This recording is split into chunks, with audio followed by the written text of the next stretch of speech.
we're going to begin. The one watching the football match, it's okay. Just tell us if France makes a goal. Like that, at least we'll share. And for the rest, I'll try not to touch the no teacher line, but I'm not very big, so that reduces the range that I can use. So I'll do my best. Okay, last time we finished on the fact that if you take a maximum entropy approach to try to model probability distribution, basically it amounts to approximate the log probability with a linear combinations of functions that I called here phi k of x, where the beta k were the Lagrange multipliers of the Gibbs distribution, and you have the minus log of z, which is corresponding to the partition function. So the whole issue in that framework is to understand how to build this family of function phi k of x that will indeed be able to approximate this log probability, despite the fact that you want to have a limited family in order to be both able to estimate the Lagrange multipliers and the moments. Now this is going to be essentially the topic of all the talks. How to reach that family. How can you describe a very high dimensional function as a linear combination of a limited family of functions that you are going to define either from prior information or potentially from learning, and that's what will lead us to also deep networks that we'll look at today. Now, this is the point of view of unsupervised learning, learning a probability distribution. I'm going to quickly give the same point of view for supervised learning and show that essentially, if you think of kernel learning approach, it amounts exactly to the same problem. So I don't want to spend too much time on, let's say, the framework and the basic, because it is going to be covered by Chaim from what I've seen, and in particular all the notion of generalization, and in part by Mark. But I would like to try to relate to understand why it is potentially difficult to learn these representations to expand these high dimensional functions. So in supervised learning, as we've seen, you have data, but what you really want is to estimate a quantity which is related to the data by some unknown function f. And basically what you want to learn is f of x. In other words, for any x, you would like to build an estimator of y by computing an approximation of this function f of x. Now, one class of problems are precisely classification problems. So classification problem, the yi corresponds to classes, so are quantized quantities. And the idea of kernel learning is to say the following. Suppose that you have only two classes, and that will go back to ideas that has been mentioned by Chaim. You have your two classes of crosses and circles.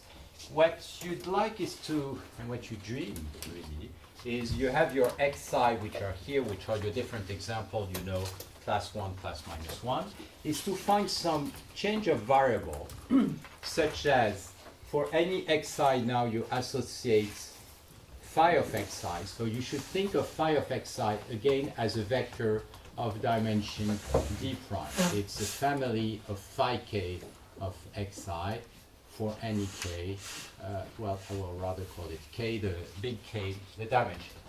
So you map a point to another point like that, and what you dream is that suddenly the problem is separable. In other words, the class 1 and the class minus 1 can easily be separated by a hyperplane.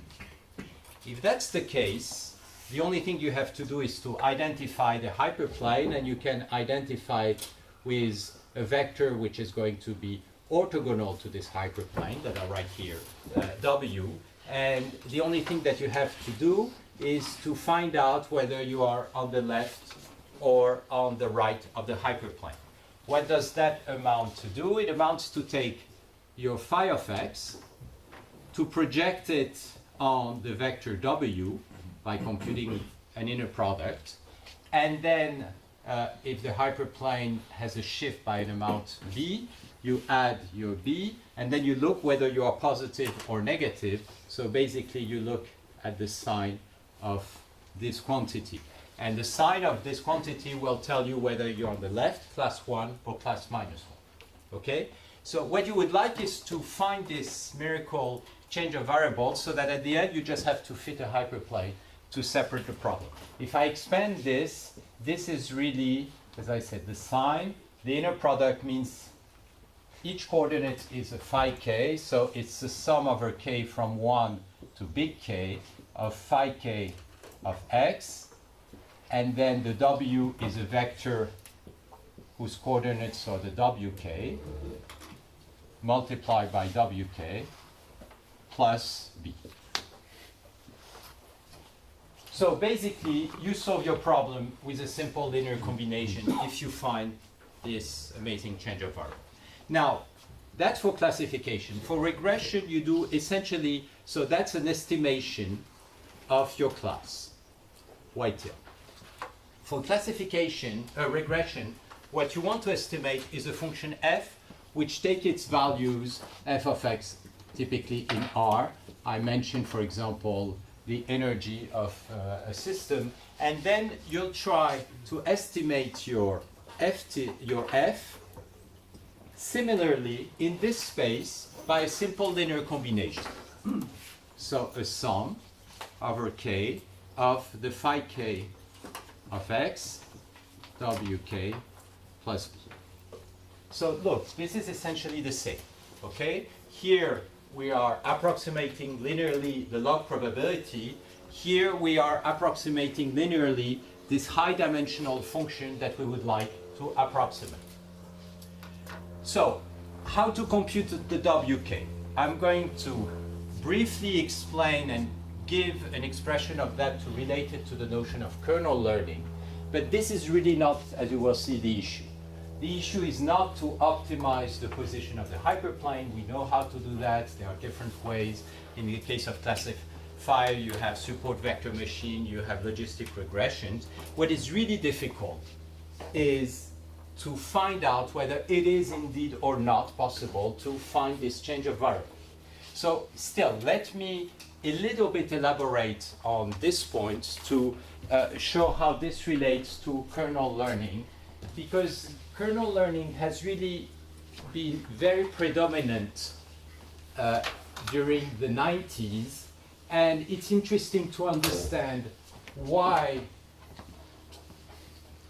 and with very nice result, but why there has been a limited also success on some more complex problems. So if you want to do that, then ideally what you would like is to find the W, which is going to minimize the error. And the error, you can compute it in many different ways. In this framework, one simple way to compute the error is to compute an L2 error. In other words, the integral over your domain where x lives of f of x minus f tilde of x squared dx. Okay? You would like to find the best linear regression which minimizes the quadratic error. Now, so f tilde is going to be, in other words, the best f tilde for all possible w of the error between f and, let's call it f tilde optimal, and f tilde squared. So this is that's what I will call an approximation problem. And an approximation problem amounts to define a class of approximation, and within this class try to find the best element to approximate your true f. And then the next step we'll see is how to do that given that you don't know the value of f of x in all x, but only on the data, and that's where we'll briefly arrive to the issue of generalization. Okay, so you have this approximation error that you would like to approximate, but the only thing that you know are few example xi and the value of your function on these few examples. So what you can do is to replace this by an empirical sum over all xi, all examples, you say n example, where you would like to minimize the error, and the error in this case, f tilde, is given by the inner product of your phi of xi with your vector w plus b, so I minus b squared. So you may want to minimize that, but because you have a limited number of examples, usually and explain why, you regularize that by imposing that the norm of w is not too large. So that's a regularization of the risk of the problem. This is the risk of the problem given the data. Now, you have a simple observation, which is that if you want to minimize that over w, the minimum is going to be reached by an omega, which is going to be a linear combinations of the phi k of the phi of xi. And because you have that, it implies, if you replace w by its expression here, it implies that f tilde of x, you can write it, I will write it as the sum over I, 1 to n, of the alpha I, and f tilde is w inner product with phi of x, so it's going to be phi of xi inner product with phi of x plus 1. So let me explain why this is true. Why is this true? You want to minimize this quantity, okay? Now, if you take w, you can break it into two components. The component of w which belongs to the space generated by all these vectors phi of xi, and the component of w which is orthogonal to this space. The component of w which is within this space, it's going to influence these values. The component which is orthogonal is not going to change these values. On the other hand, the component which is orthogonal is going to increase that. So if you want to minimize the error, you should set the component orthogonal to this space to 0 in order to reduce this amplitude. And therefore, you should have a w which is a linear combination of the phi of xi. And therefore, the f tilde is going to be written that way. And observe, if I introduce something that people call the kernel, k of xx prime, which is the inner product between phi of x and phi of x prime, then this expression, you can rewrite it, I'm just above the no teacher land, alpha I k of xi and x. So, in other words, the function that you are looking for is a linear combination of the kernel value. So, what is this meaning intuitively? It says that this is a kind of measurement of similarity between two data points, x and x prime. And it says that you are going to compute the value of your function in x by doing a linear combination of the value observed for xi as long as xi is similar to x.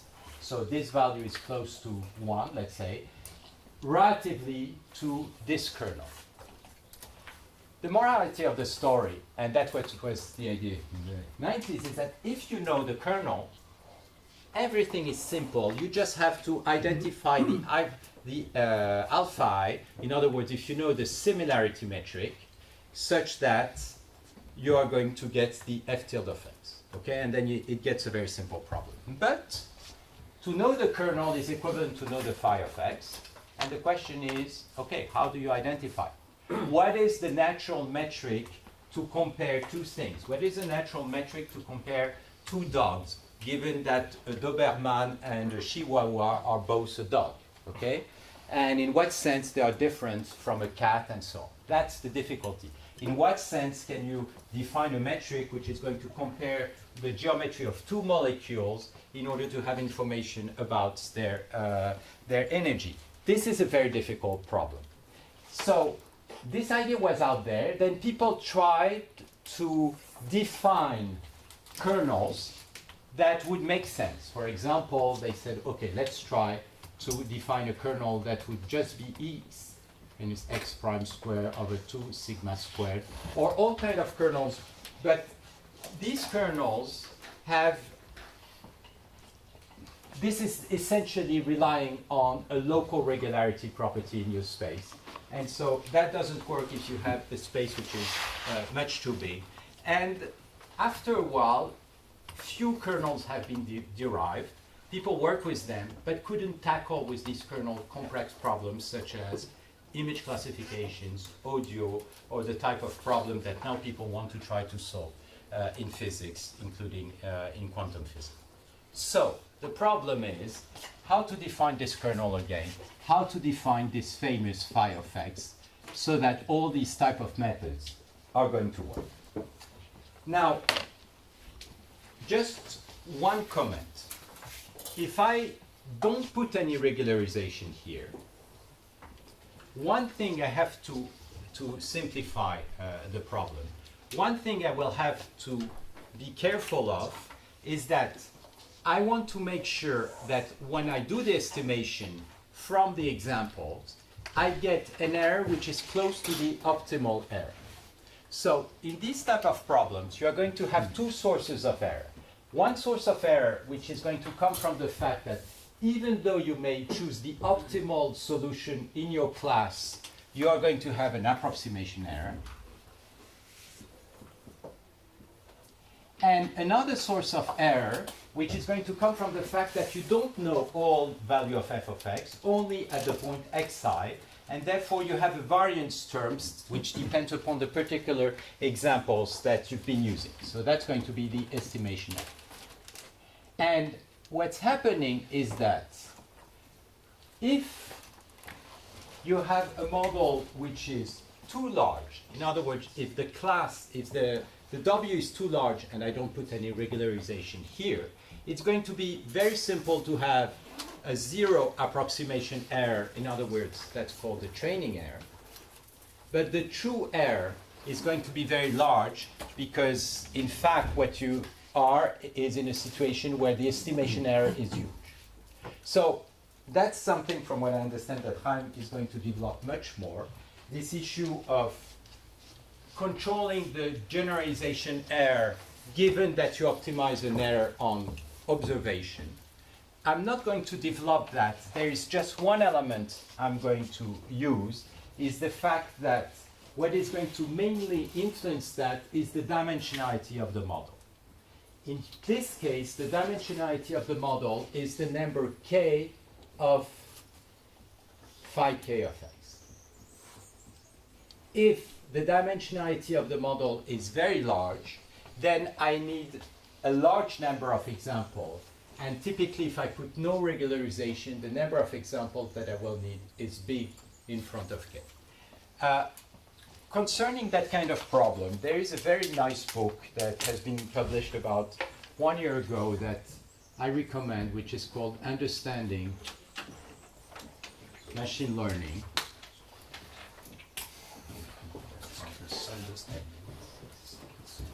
By Shalev Schwartz, and it's available on the web.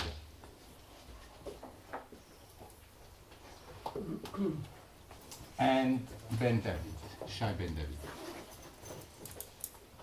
It's a nice book because it explains in mathematical terms with given simple examples what's really happening in terms of the concept that you have behind the notion of regularization that probably Han will speak about is really the notion of complexity of the approximation class. And you can define this notion of complexity through the dimension of Vatnip-Chernovsky, or you have many other ways to define it. But the key point is that if you have an approximation class which is too large, if you don't have enough examples, you are going to have a huge estimation error. Even though the approximation error may be very small, you are going to have a huge estimation error. So the whole problem is to balance this approximation versus estimation error. In other words, be able to build an approximation with a limited number of function phi k over there. Okay, so let me move on from here. Two strategies to learn this phi of x. One strategy is to use prior information, and what kind of prior information, that will be question. Other strategy is to try to learn it. By the way, phi k of x, depending upon community, has different names. So here I call it a change of variable. Engineers will call it features. You may call it, if in the context of maximum entropy, the moment functions. I will keep a very neutral name by calling it change of variable, and I will try to show that this intuition of feature is very often wrong. You are not extracting very often features of an image to do classification of images, audio or in physics. But I will go into that in more detail.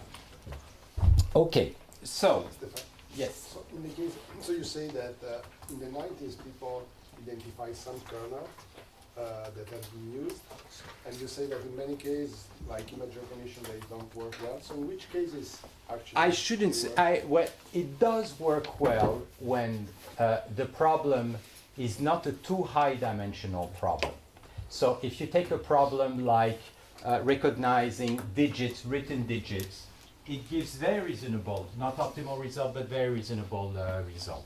When in many, and I should say also, when you are in a situation where the amount of data, learning supervised data is not huge, you don't have the choice. You cannot learn this kernel from data. You don't have enough data. You will need to define it a priori. So there was some very nice ideas on how to define it on strings in order to do, for example, language recognition and so on. But indeed, this technique, which were at the top of the world in the 90s, all NIPS publications were essentially kernel learning publications, suddenly where the situation has been reversed through the apparition of these deep networks. And I'll try to explain in what sense there is something really new through these deep networks. But before going to deep networks, I would like to go to shallow networks. And to take on the vocabulary of time, I'm going to look at two layers. So one hidden layer, neural network. The reason why I want to go to that first is, again, to show that yes, there is something really different when you look at deep networks than when you look at a structure such as a two-layer neural network. So what I'm going to do is first introduce this two-layer neural net, and I will show that the approximation properties are relatively well understood. And that was, again, a work that were done in the 1990s, 92, 93, where you have the universal approximation theorem. I will summarize the key idea, but it doesn't solve the problem, and I will explain why. And then I will move to the deep network. And contrarily to the previous case, we don't understand it mathematically, but it seems to solve the problem much better, at least classes of problems. What I want to do today is, that's why you will see me trying to move on a bit fast, because I want to touch the, let's say, the frontier of research in this domain. What I want to do today also is to relate these deep networks and these structures with the notion of symmetries and environments. And obviously this is something that you use all the time in physics, and I want to try to explain in what sense it is completely fundamental in order to understand how to learn this phi effects, and mention why scale separation is again going to come in. So that's my program, if I can do it for today. So I will not go into any detail, but try to explain a little bit the story, in what sense these techniques solve certain problems and don't solve some problems.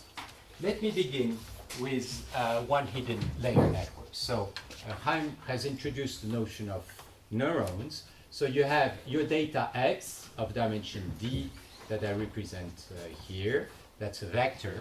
And what a neuron is doing is computing from X a linear combination of the coordinates of X. So let me write it, sum of u, X of u, with a certain weight, W here of u. And you have a bias that can be introduced. And you transform this quantity with a nonlinearity. So this, I will write it systematically as the inner product of W with X plus B.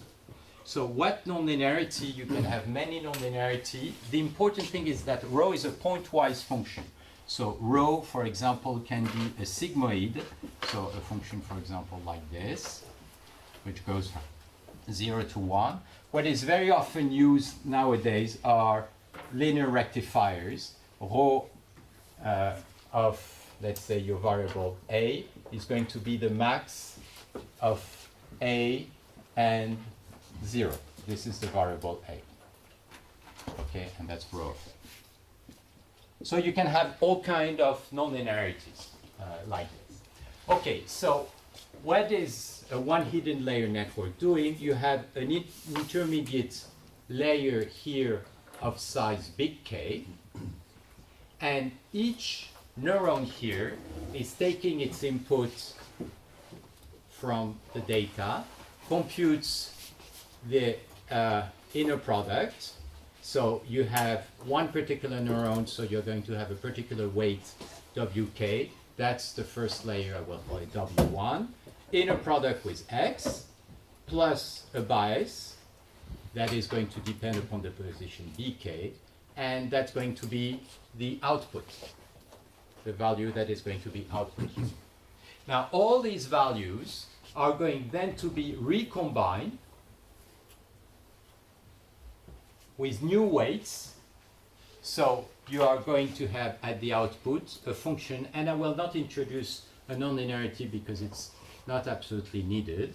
So you are going to have a sum over all output here, which are the row output by each neuron, so the inner product between W1 X plus BK, which is now weighted by the weight of the second layers, W2K,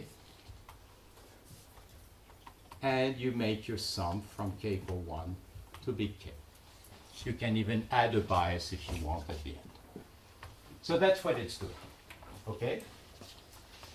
So it has a relatively simple expression, and the whole question is, will you be able to approximate your function f with that kind of linear combination? And I will write the theorem here. And the answer is yes. And the fact that it's yes is not so surprising. In fact, Fourier series are example of such thing. I'll show that. But still, the theorem is nice, and I'm going to give it here. This is the so-called universal approximation theorem.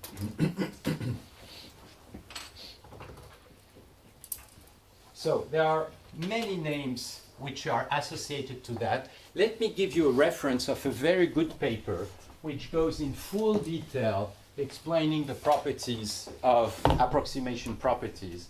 This is a paper by Alan Pincus that you can also find on the web, and it's called Approximation Theory. It was published in '99 of multi-layer perceptron in neural nets.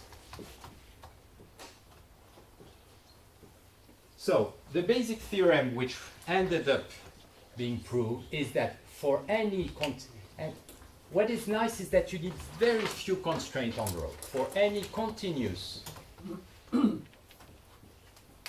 rho, which is not a polynomial, that's the only constraint really.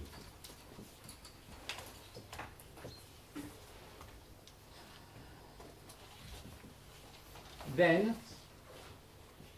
if you optimize these weights, and I'm going to index that by k, which is the size of the inner layer, the limit between this approximation fk tilde minus f is going in norm infinite, or L2 in convergence, but let's put it like that here, when k goes to infinity.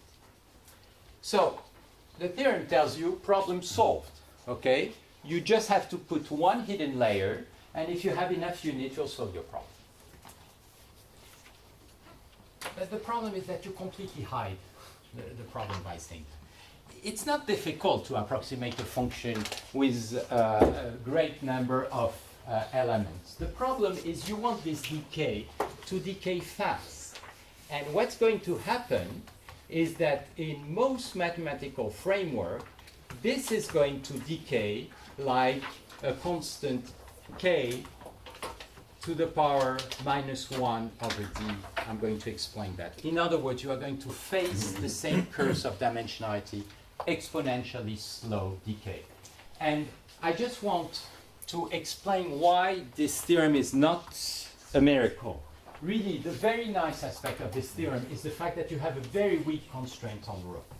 But practically, when you are going to use it, you're going to use it with one particular rho. So you don't really care about the fact that it works for any rho. And for the particular rho for which you'll use it, typically this one, it's in fact easy to prove that you have convergence. So let me, to give you a first idea why it's not quite a surprise, is to show you that Fourier series will give you this result. Suppose that rho of u is, I'm going to take a complex function, e to the iu, or rho of a, e to the ia. If I do that, then what is this? This is going to be e to the I, inner product of w1kx plus bk. bk is going to play the role of the Fourier phase. This is the amplitude, and omega 1k are the frequency. And it's obvious that you can choose this and this to have an error which goes to 0. This is just Fourier series, which will tell you that. So yes, we know that for this, you'll have it. Not only you know, but you have all the optimal bound of decays, and you know if your function is locally regular, you are not going. So if, for example, again, I take f Lipschitz, you are not going to do better than that. Let me give you a second example to show you in what sense this theorem is not a miracle. I'm going to take this one to understand the nature of the approximation which is being built. Let me put myself in one dimension.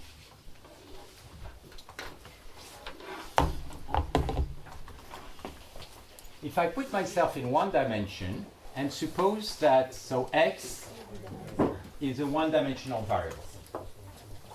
Suppose that you have a function f which is regular, differentiable. This is f of x. Okay? And now what you really want is to approximate f of x as a linear combination from that kind of thing. But if you do a linear combination, let's say of rho of x, to make it simple, minus bk, what is this going to be if you make a linear combination like that with weights in front? This is going to be a piecewise linear function where the bk are the breaking points. So this is going to be a function like that. And the bk are all the breaking point of your function. And now you can ask the question, can I approximate my regular function by a piecewise linear function? The answer is yes. The answer is if the number of segments like that goes to infinity and your function has a bit of regularity, obviously the error is going to decay to 0. If your function is Lipschitz, in other words, almost differentiable, you have a property like that, f minus f of x prime smaller than a constant x minus x prime, then what do you only need to do? You need to make sure that you are going to get the value of the function f at intervals of size epsilon. Because if you approximate, you have an approximation which is exactly equal to f at these breaking points, then I need you to verify that you are going to get that your piecewise linear approximation, because you have 0 error, and this is here bounded by this is going to be smaller than a constant multiplied by epsilon. The condition for that is that the distance between these things is smaller than epsilon. Okay, how many points do I need to make sure that my breaking point are at this distance smaller than epsilon? Well, the number of, if I suppose that my function is defined, let's say on 0, 1, the number of elements I need will be epsilon to the minus 1. In other words, epsilon is equal to k to the minus 1, and I get a bound which is k to the minus 1. So that's great. When k increases, the error is going to decrease quite fast. But if I'm in dimension d, same property happens. The only difference is that how many epsilon do I need to make sure that they are at this distance epsilon. The number is not going to be epsilon to the power 1, but in fact going to be larger than epsilon to the minus d. So then epsilon is minus 1 over d, and you get a minus 1 over d, and then it's the catastrophe. The error essentially doesn't decay. The number of examples you need is absolutely zero. So then you may say, okay, but after all, my function maybe is more regular than just Lipschitz. What if it's 2 times, 3 times, 4 times differentiable? S time differentiable. Well, S time differentiable, I leave you to do as an exercise. It's just an approximation by piecewise polynomials. You are going to improve that bound by putting S over there.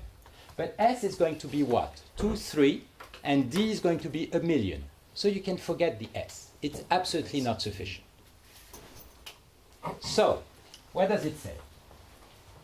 It says that this structure is indeed building a uniform approximator, but if you don't have some very strong structure, this is useless. You'll never have enough intermediate neuron to do the approximation. So it must rely to work well, and sometimes these kind of structures work very well, on some much stronger regularity.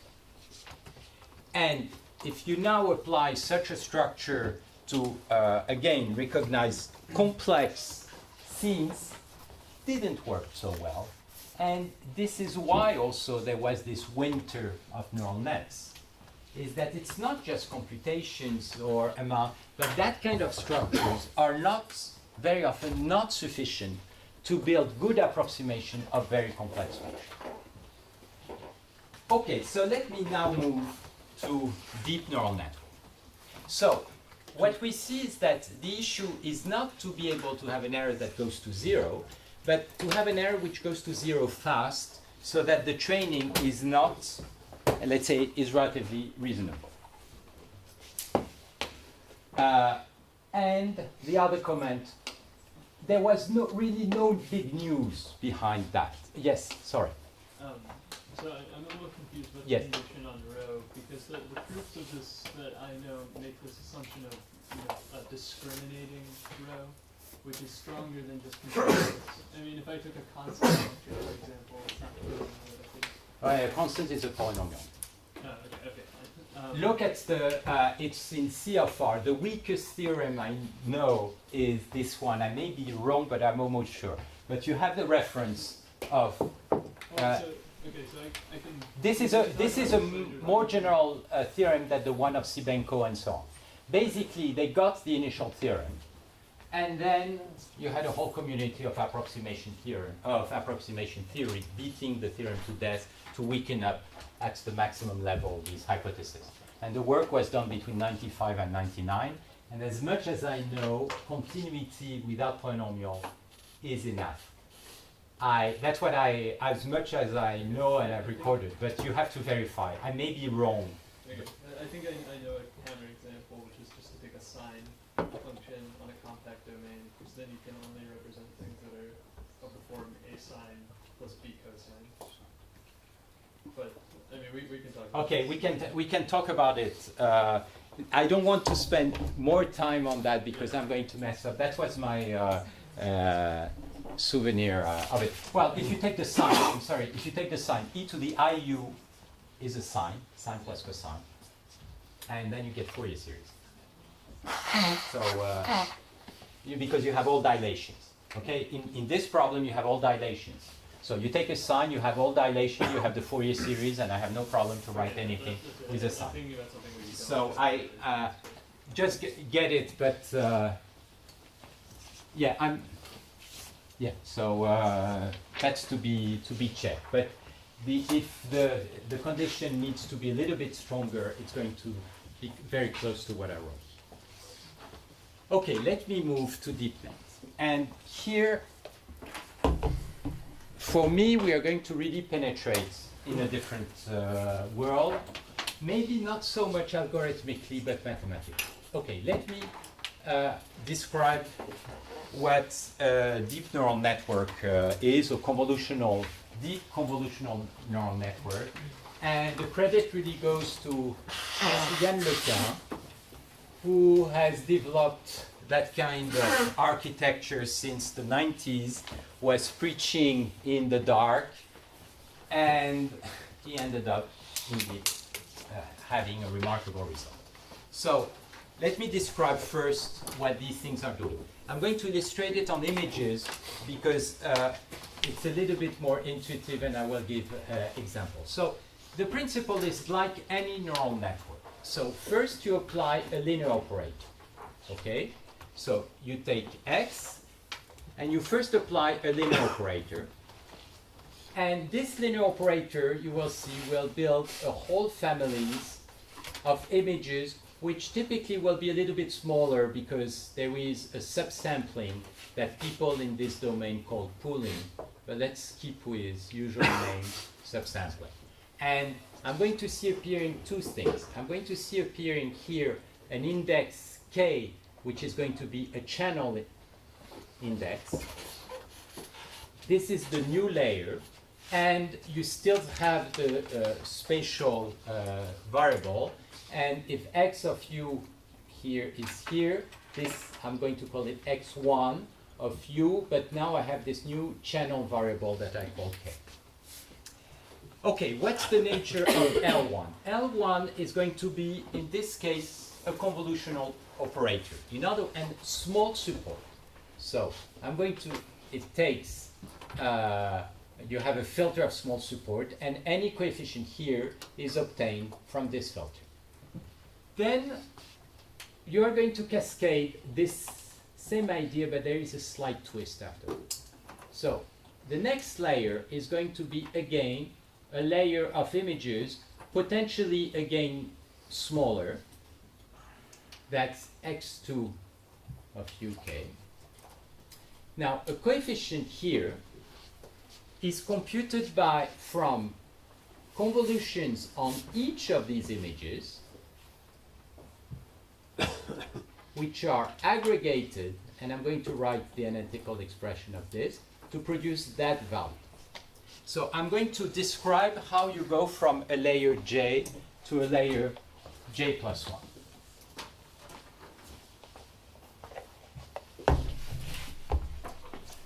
So a layer j is here, uk is again a family of images, still indexed by your spatial variable and your channel index, and out of that you build a layer j plus 1.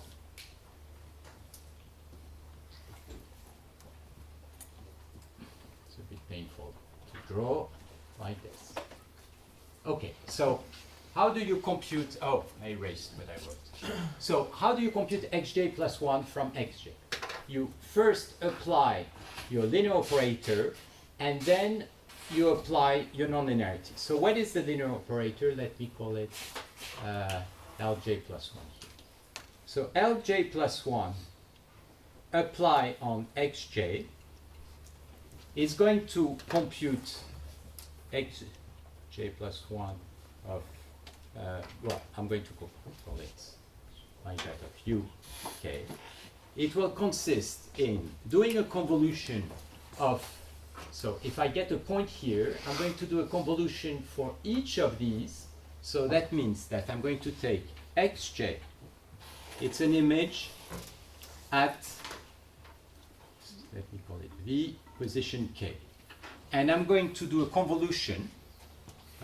So I should, no, I didn't write it well.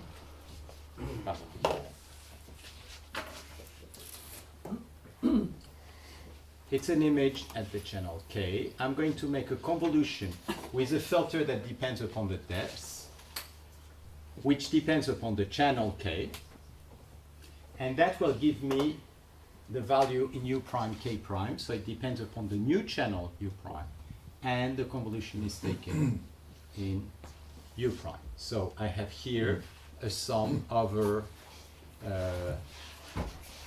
this is, there's here a sum over all k. We'll make a sum over all k. Okay? So, what it does, again, one point here is the result of convolutions for each of them, and then you sum up over all channel, and you get this. So, let me once for all write convolution, okay, so that we are, we agree.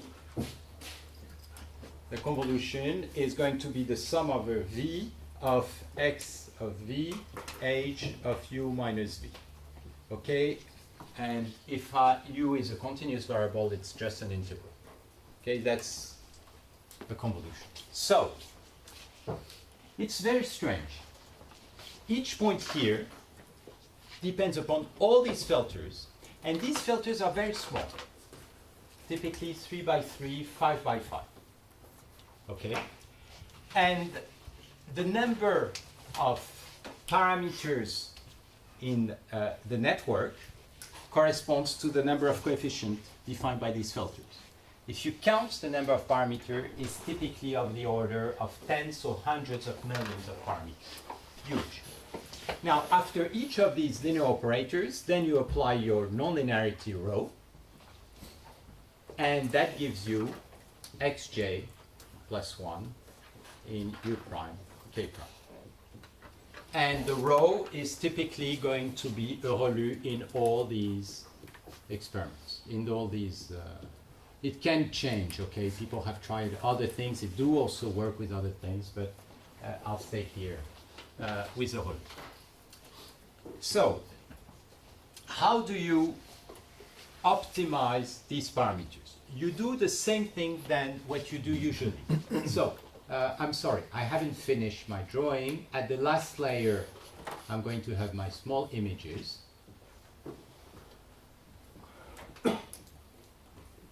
And then I do a linear combination, and I get my f tilde of x.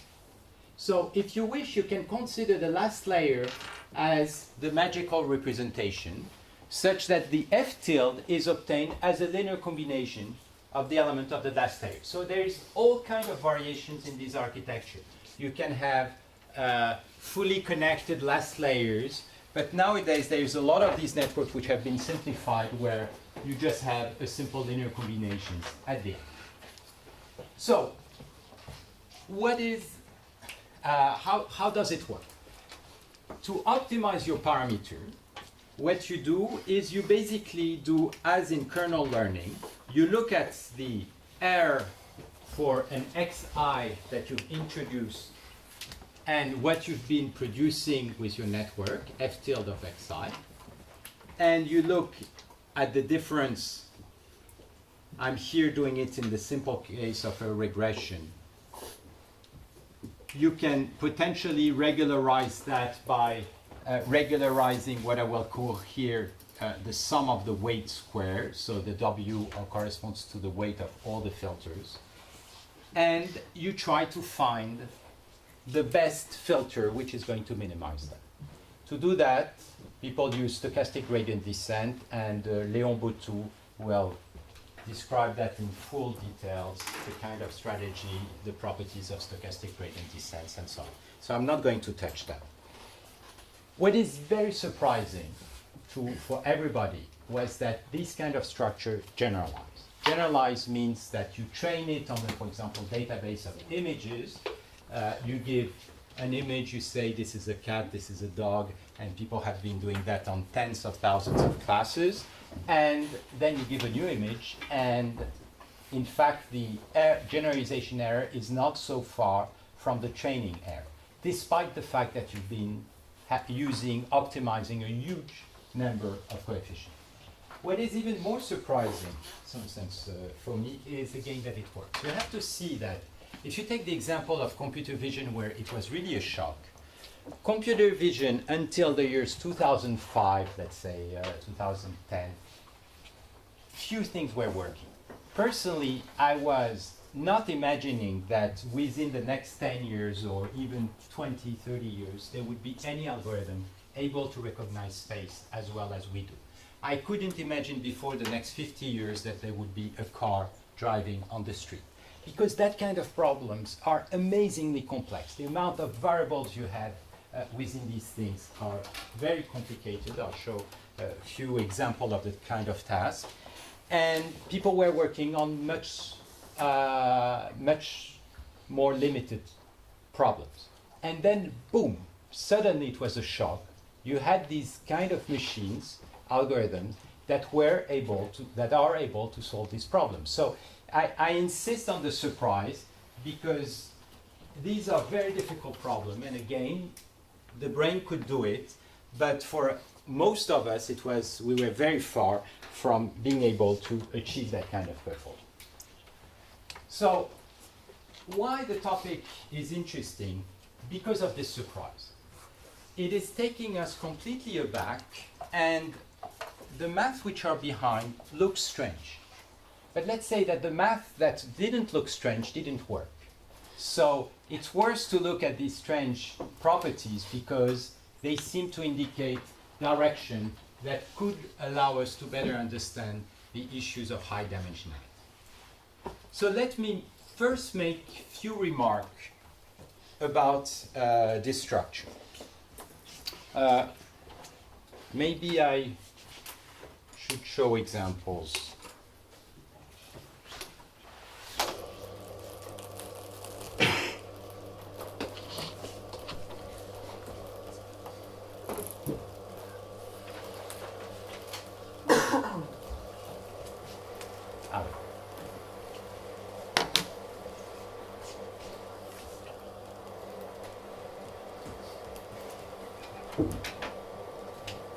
In some sense, what I find the most interesting in these networks is the fact that their approximation capabilities seems to have something general.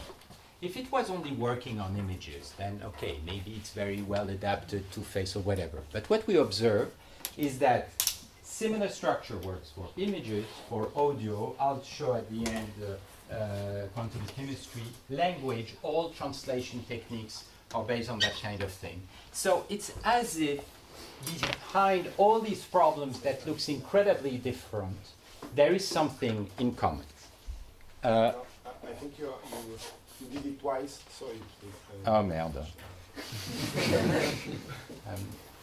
Okay, I have to wait. So if there is a green light, if you see a green light, then Yeah, Okay, so I'm not touching.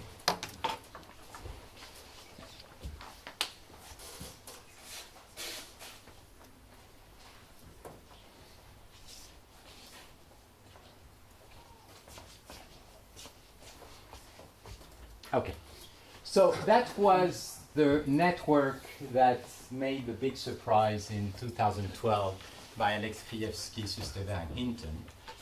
So that's the input image. These are the number of channels, 48, 128, 192, 128, and so on. And you see the size of the image, which are getting smaller, smaller, and smaller. At the time, they had fully connected network at the end, which there is not anymore. Why these sizes? Completely experimental. As you see, this field is completely an empirical field, which is not surprising. I mean, in science, you always have that. You usually have first chemists or physicists discover things before theoretician comes in. So I don't think that because all this field is experimental, we should look at it downwards, in the sense, because I hear a lot of, all this is black box and so on.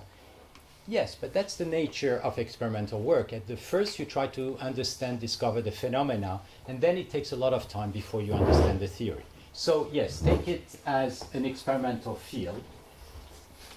The filters that are learned on the first layers look like these oriented oscillating structure. You'll see this is related to the notion of wavelets. I'll explain that. But afterwards, it's a mess. Very hard to penetrate this thing and to read the filters. We tried, thousands of people tried. It's a mess. You have millions of coefficients completely disordered and so on.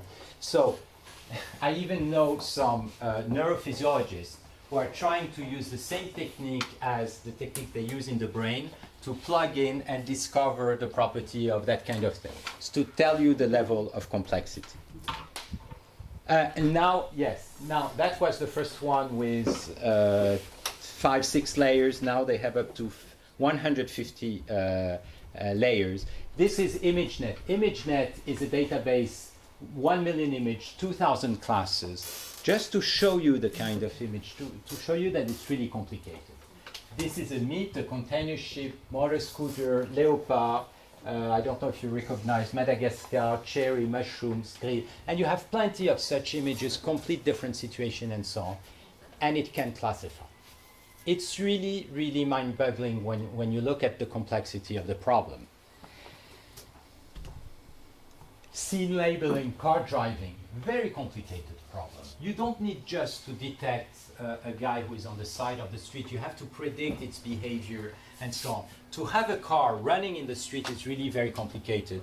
Now you have these deep networks which are organized, engineered, and so on to solve the vision problem. And that was the big step, one of the big steps, which allows the car industry to think about autonomous car, which is obviously a major, potentially a major revolution for urbanism and organization.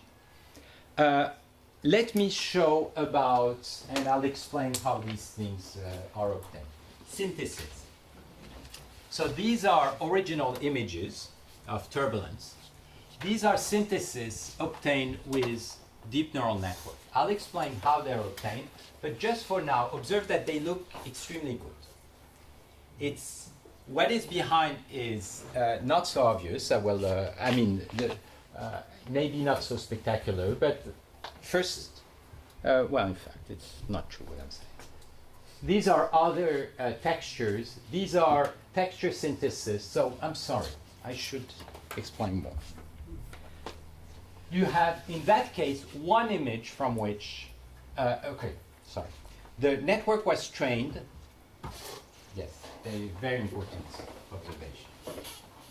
One of the quite amazing property of these networks is the notion of transfer learning. You train a network on one database, then you take the network as is, you just change the last layer, which is doing the linear combination, so you essentially keep the same phi of x.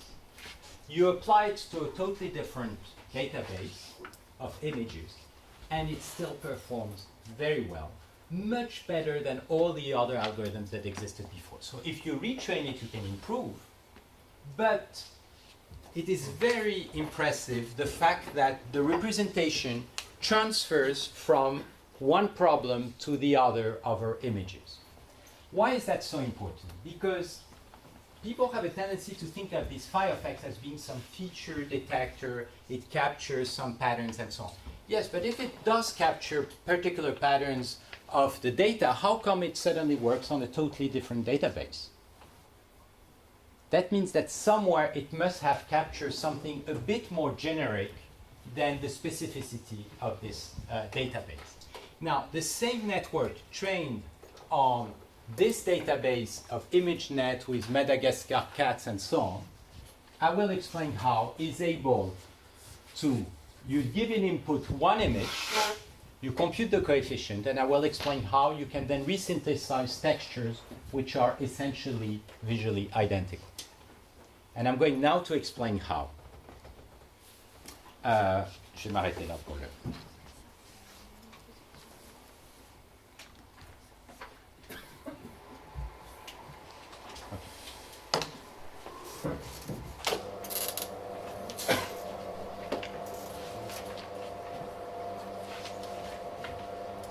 So, for the texture synthesis problem, what people are doing is the following thing.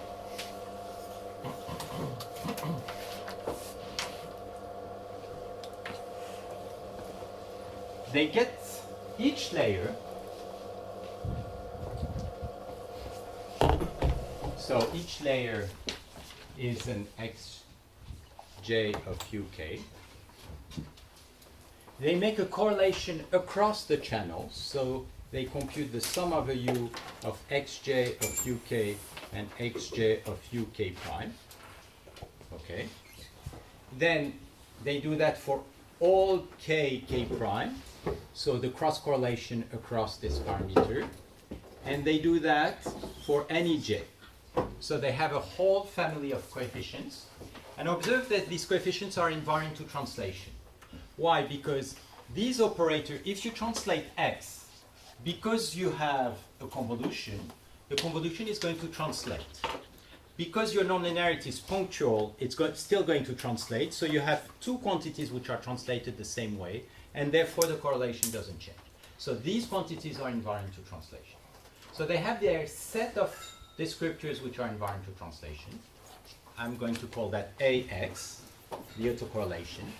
And then they do the following. They resynthesize an X tilde, and they want to resynthesize an X tilde such that the coefficients are very close. So what they give an input is an X, which is a realization of your random process. Your random process X. They compute all the network coefficient of this particular X, compute the correlation, and then try to resynthesize a new X tilde which has the same autocorrelation coefficient. How do they do it? They begin with an X tilde initial point which is white noise, and then they compute a sequence of X tilde of n by trying to minimize that. How? Gradient descent.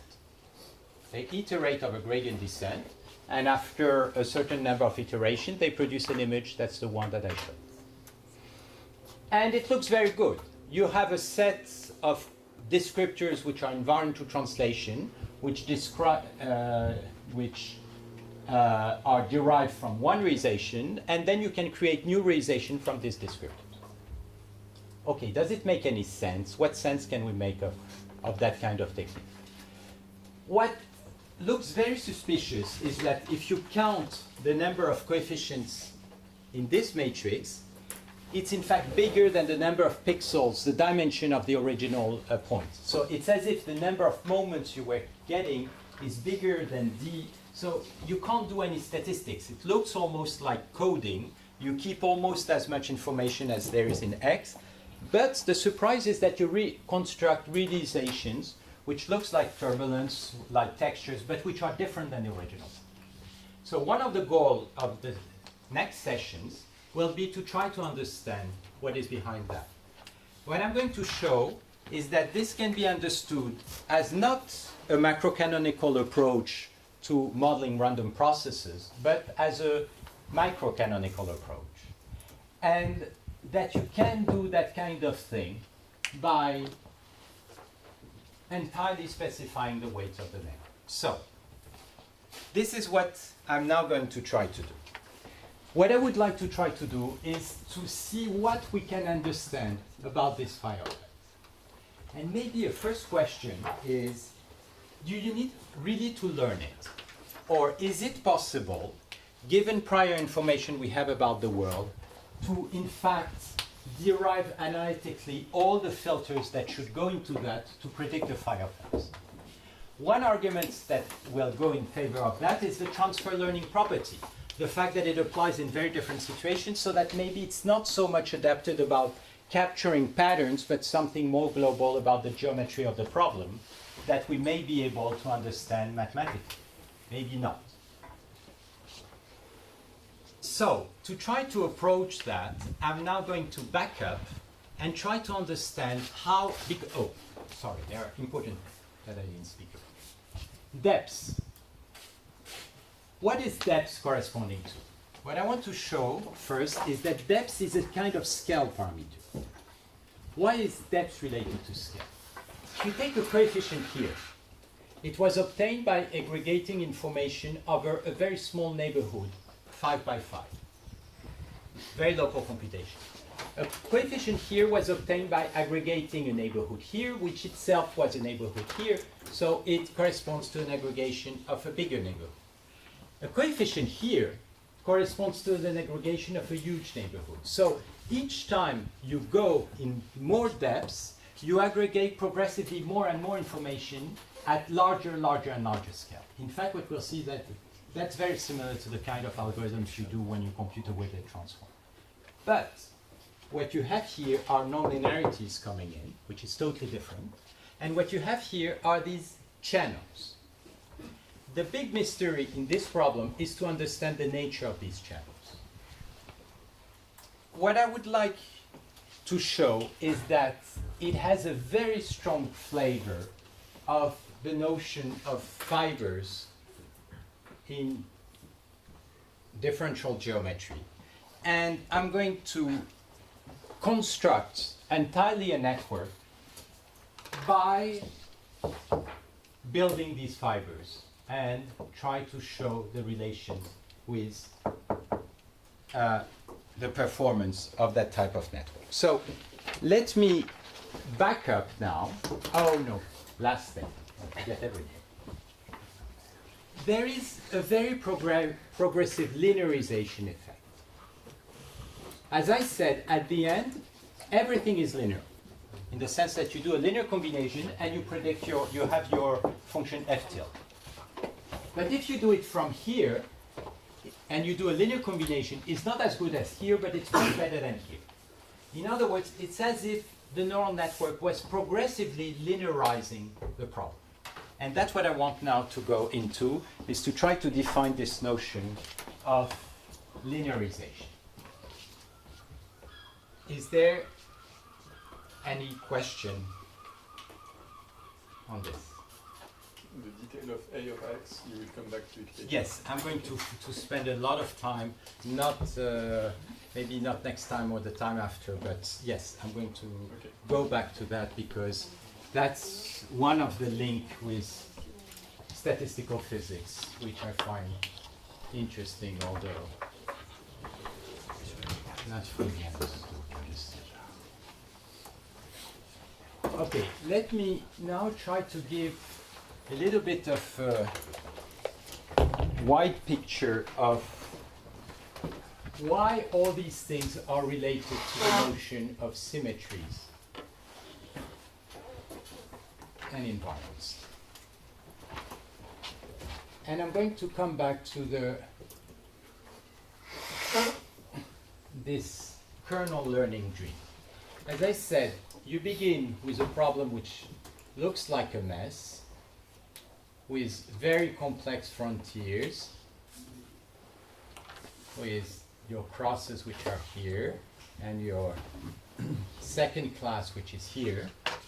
And you hope that by some miracle, phi, your crosses are going to be separated nicely by a linear space from the RAM. And your problem is to find this phi. Okay, so it's a problem of linearizing a structure to approximate your function f of x at the end. If you do a regression, then it's not, you have no sign with some kind of linear combination in this case. With W is like that. So what do you need to do that? This is not a new problem. Okay, in math and in physics, as you know, linearizing nonlinear phenomena is a very classical problem. You have a set of a PDE. One question is, can I linearize with some transform my PDE? Because if I can linearize it, then obviously it's much easier to solve. So the issue of understanding what kind of change of variables can linearize a problem is a very classic issue. And it's very known to be very classically related to the notion of symmetries. So why? One way to look at the problem is to introduce, which we do a lot in physics, is the notion of operators. So we are going to, and particular operators, which are symmetries. So what is a symmetry? It's an operator G, which is going to move the point, but it's going to move the point while respecting the class, or respecting the G. So it can be very complex, but what I impose is that if x prime is x which has been moved by my operator G, what I would like is that I say that G is a symmetry if f of x prime, in other words, f of gx, is equal to f of x for any x. Okay, so I would like to find the operators which moves points, but along, in some sense, the level set of my function. So you keep the value of f when you move the point. Now, why does it have any... Okay, one observation. Question? Yes? And what is f now? F is still the function I want to approximate. In all my problem, I have a function f that I want to approximate. It could be log p of x, but it's a function f, and I want to approximate.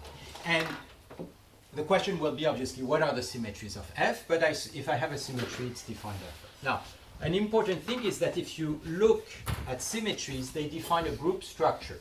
Because if you have G1, which is a symmetry, and G2, which is a symmetry, now if you look at f of G1, G2 of x, because that doesn't change, G1 doesn't change, so it's going to be f of G2 of x, so it's going to be f of x. In other words, G1, G2 is also a symmetry. So you are going to have a group structure. So group structure, again, that means the product of two elements of the group belongs to the group. That means that you have a neutral element in the group. That means that that's the identity operator in that case. Your elements are going to be invertible. And you have an associativity property. Okay, that's what defines a group. And you all know, obviously, what is it. Okay. Now, what does it have to do with this problem of linearization? Because imagine 1 second that you were able to take a phi, which was transforming this weird potential transformation into some kind of parallel transport, okay, or at least locally parallel, then you are going to flatten up the interface between the two domains. And how are you going to build an invariant to reduce dimensionality? If you project orthogonally to that, that means you are not sensitive anymore to the symmetries. That means you have something, the projection along this, the orthogonal direction, is invariant to the actions of the symmetries. That means that you build an invariant in that space just with a linear combination of the coordinates of phi of x. So let me repeat this idea. The idea is, if you can take your operators, which are symmetries, which can be extremely irregular in that space, and transform it into something which is regular, locally parallel, locally regular, then you have a chance to fit, to separate things with regular frontiers. To remember, what is the symmetry? The symmetry is what moves you along a line, a level set of your function. the level set of the function is initially very irregular. You want to flatten up the level set. Flattening the level set is equivalent to flattening the structures of the symmetries. And you would like to do that at least locally, so the minimum thing that will impose is at least that in that space, the action of the symmetries is going to be Lipschitz. So I'm going to explain that in much more detail in the case of, for particular examples. But the key point is, again, try to transform a very complex transport here in a transport which is almost linear in that domain. So that then, again, the frontier may be much flatter, and then you can separate with this projection. Now, how do you do that kind of thing? To try to flatten up. The typical techniques that people use in differential geometry is to increase the size of the space. You begin with a size of space of dimension d. You're going to introduce new dimensions. If you think of your space of dimension d as being this base space here, you're going to introduce new dimensions, and these new dimensions are going to be related to the orbit of the group. So, all these notions, I'm going to illustrate them and to show them in the particular case of these networks for the particular symmetries that we are facing. And what I would like to do now is make that a little bit more concrete by looking at the kind of symmetries that we encounter in these problems.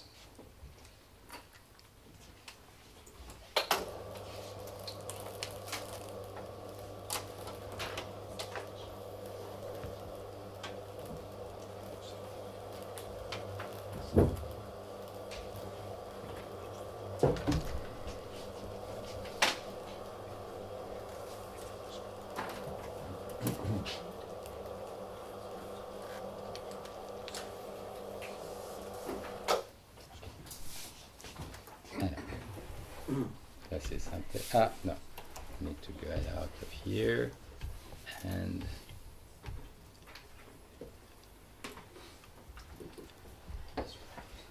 I know I'm not in the right one. Okay. Okay. So the first most simple symmetry, for example, take a problem of digit recognition. Okay, you want to recognize that this is a 3, 3, a 5, a 5. Or you want to recognize an object. If you translate the object, the object doesn't change. Okay, that symmetry is everywhere in physics. This is invariant to translation. So if I translate a 3, it's still a 3, so my function f is invariant to the action of translation. This is not very strong. Why this is not very strong? I did the remark because the group which is below, which is a translation group, is a two-dimensional group. I should introduce here, I realized I didn't mention it, the notion of dimension of one. When you have a group,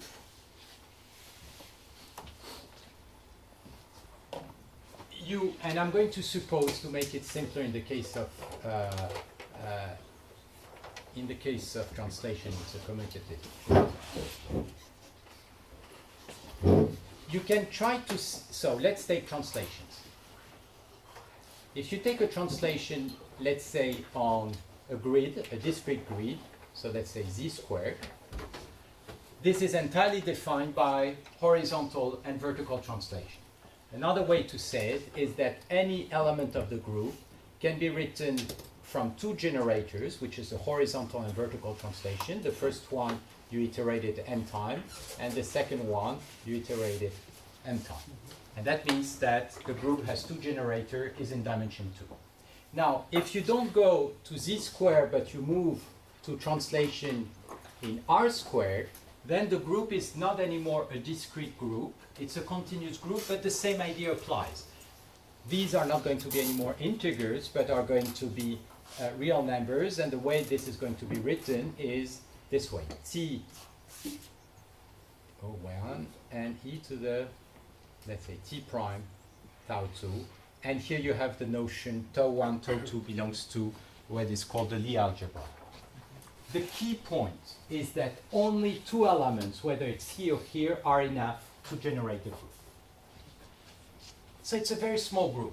If you kill translation, you just kill two variables. If you're in dimension, as I mentioned, 1 million, it's no big deal. What other groups do you have? Take 3 and deform it slightly. It's still a 3. 5, you deform it slightly, it's still a 5, but you have to be careful because a large deformation can lead from a 3 to a 5. So within the operators which do deformations, which are called diffeomorphism, you have some which preserve f, in particular the small ones, and some which don't preserve f, because f changes its values. Take the example of paintings. Look, here I'm going to ride over all Italian and European paintings on the diffeomorphism group. I'm sorry, it's below the official line. Can you still see it? What you see is that if you take an image, you slightly deform it. As long as the deformation is small, it's essentially the same one, same painting. And then when it gets large, you go to a new one, and so on. So here you see you have a lot of operators that will, under which, if the problem is recognize the painting, your function is invariant too. The problem is to identify them. Yes? If you accumulate small deformation, you will get a big deformation. Yes, but if you go, yeah, exactly. However, this is why you are going to have local. This is why you are going to have a constraint. You are going to have your local.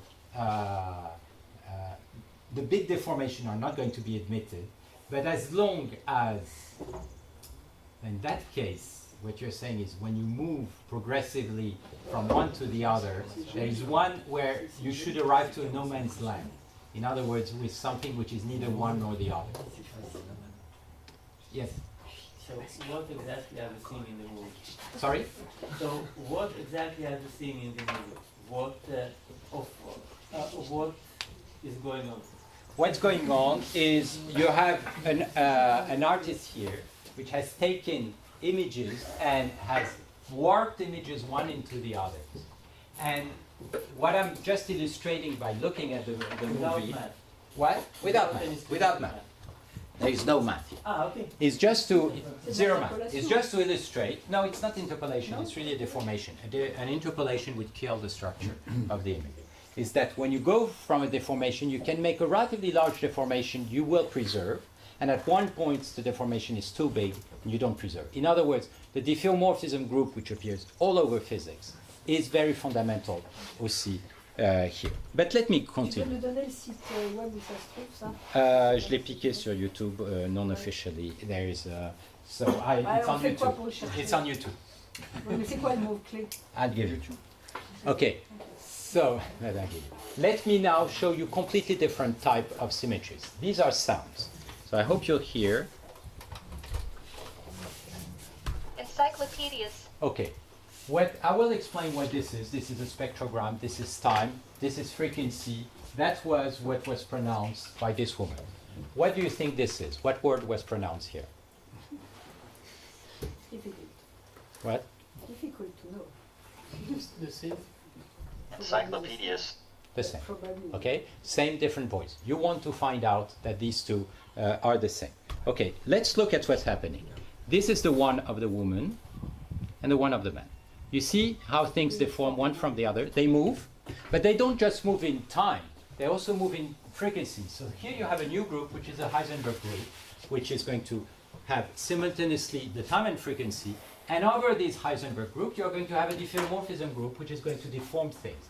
And some deformations will get you out of the class. For example, if your problem is to recognize man from woman, if you have a frequency transposition, obviously you can go from man to woman because the women usually have a higher pitch voice.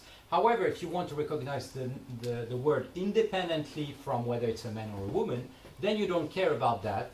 And this frequency transposition is among the kind of symmetries that you know are going to play a role. Then obviously on images you don't just have translations, you have rotations, you have rigid and large rotations, which in a texture recognition problem is going to lead to a symmetry. These are different textures which are identical but which are warped, so this is still an issue of diffeomorphism but of a very large range and so on. Okay, so the question now is, if we take all what we know about physics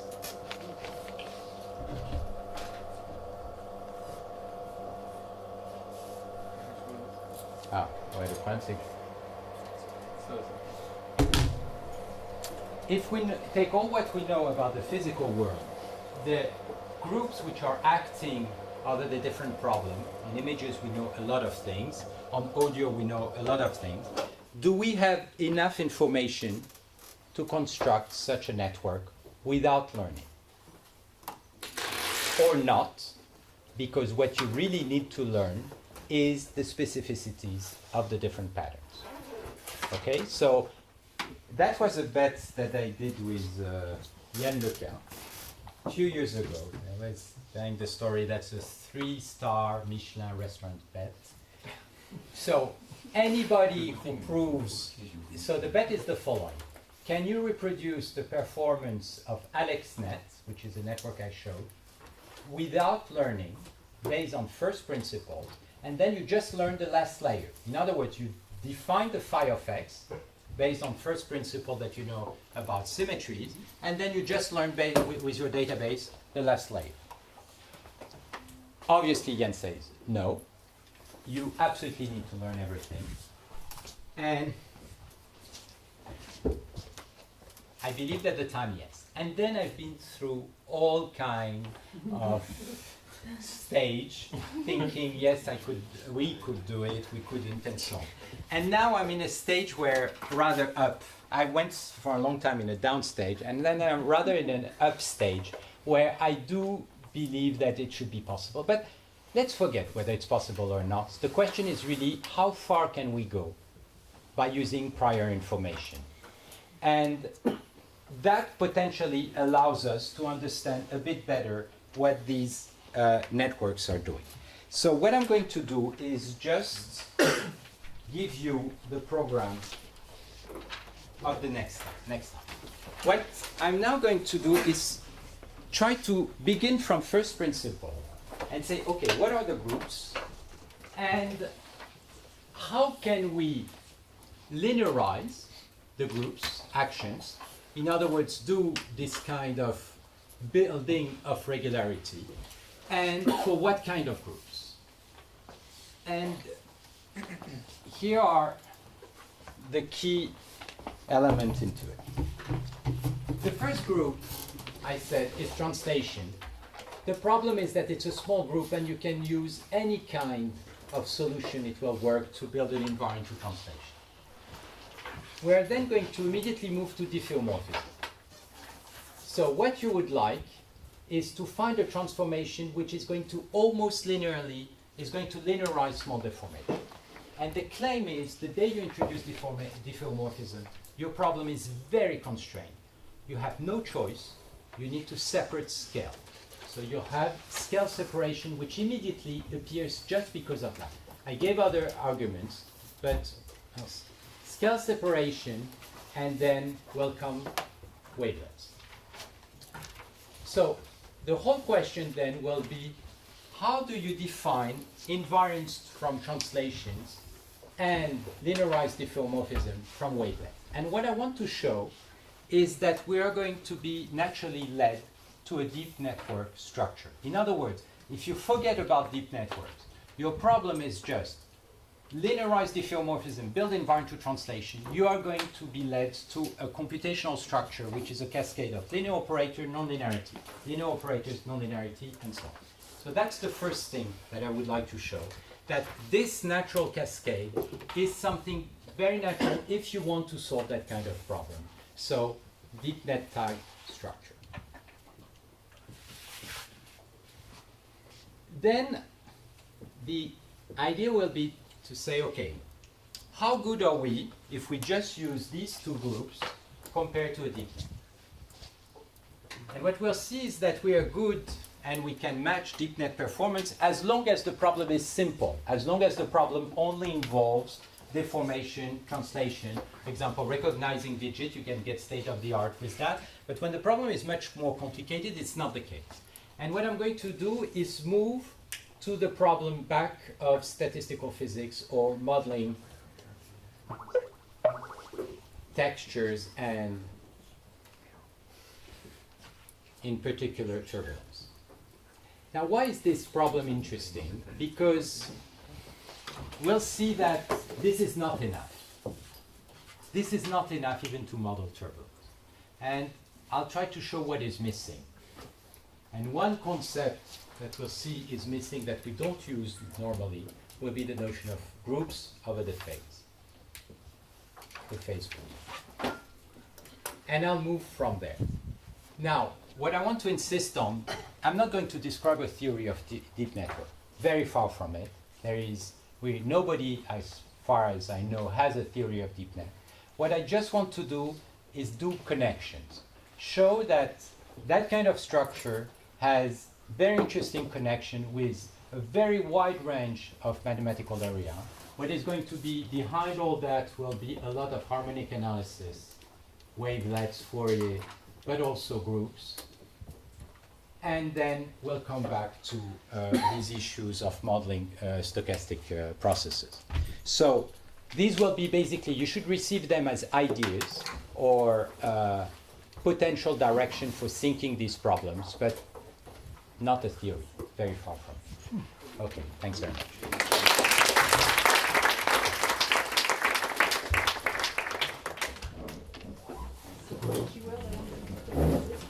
Je vais te le donner, c'est Philippe Simon. J'ai le nom. J'ai l'acknowledgement sur le slide.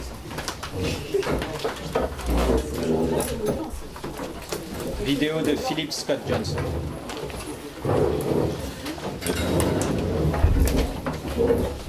There is a substantial overlap. It's things that I'll talk next week. We'll go to the